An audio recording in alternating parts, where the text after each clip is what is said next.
Jesus began speaking. Yes, I have come into my lonely garden to receive comfort from each of you, my precious ones.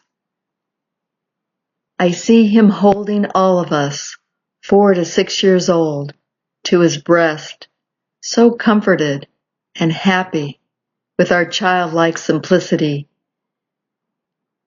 to just be with him and comfort him. The Lord continued, so many on this lonely night of January 1st have distanced themselves from me and flung themselves headlong into the world. This is painful beyond belief, and I am much in need of you, my faithful children. A caress on my cheek, a sweet hug, standing on your tippy toes to reach my face for a kiss. I see you all rushing to the vacuum that is my heart as we begin this new year. Only the Father knows the day and the hour. But you are not asking. Rather, you are just here to comfort me. And truly, that is all I desire, just your company. Truly, this is all that matters to me. Your desire to be in my presence, in this crooked world gone astray, into the abyss of misery, finding no comfort, dwelling in fleeting pleasures, ending in emptiness. But you have chosen the better part, my bride. Even as the music has an eerie sense, you are hearing much of what I am enduring at this moment. So much intrigue, deception, and plans to lead men astray into the mouth of the beast. Cleave to me, my delicate ones. Distance yourselves from the wicked doings of this generation, and pray much for those who are so completely lost. How I long to reach them, and you are my hands, my feet, my voice, my arms, my provision. Not just for food, no, but for love, understanding acceptance and assurance of my love for them by your example. Oh, do refrain from judging them. For as little children, their hearts were smashed and violated, and now they are caught in the web of living out what was done to them at the most tender age. There is so much healing that needs to take place, and you shall come with your healing balm, captured in your precious one-on-one time with me. It will flow from your hands like precious oil.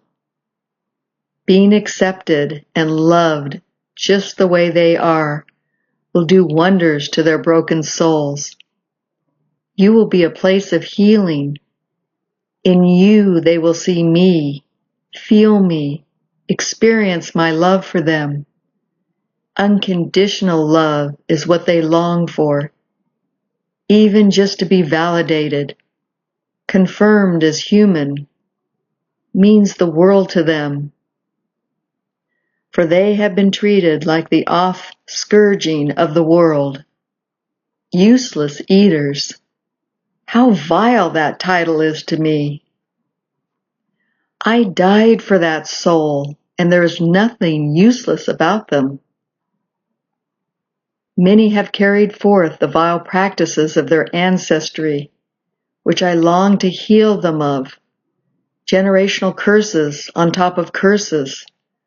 Cross currents of curses from both sides of their ancestry. Many long to be holy, but are deeply mired in their sins, and do not believe I even care for them, let alone forgive and cherish them. Yours is to convince them otherwise. It is so simple. It is not theology, nor intellectual.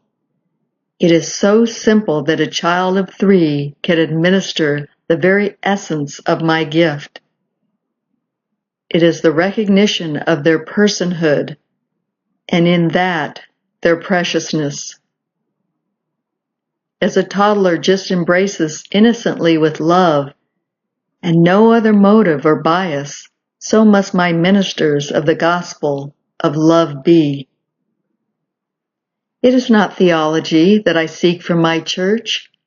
It is love, love that has been poured into their hearts from me and in turn is poured out on my very lost children. The essence of faith is love, not rules and regulations and the law that strangles out love. They have their place in maintaining the integrity of my teachings, but no more than that. The essence is the indwelling love from my heart that is poured like warm oil over their troubled lives of rejection and being judged. This is what I am calling my church to be, a hospital where human dignity and worth are restored to the most violated and stripped down souls. This is what my ministers are called to. Not rule upon sterile rule, but the restoration of the human soul. Your job is to demonstrate that love by the way you behold them, by the way you speak to them, by the way you care and pray for them. This is where renewal comes from. Love from the heart of God, love without words, love by actions, and the way you relate to the poorest of the poor. So many of them feel like they deserve hell. Each day, their lives are a living hell. I want to break that mold and restore them to their pristine beauty as babes in the womb, the day they came from the Almighty and were given life. And Satan's entire agenda is to destroy that innocence and cast upon them the weight of their sins, so they will not doubt that they belong to Him. But they do not belong to Him. They are mine, and need convincing that they are mine. And I have come to redeem them. Each one is worth my entire suffering on the cross. I died for each one.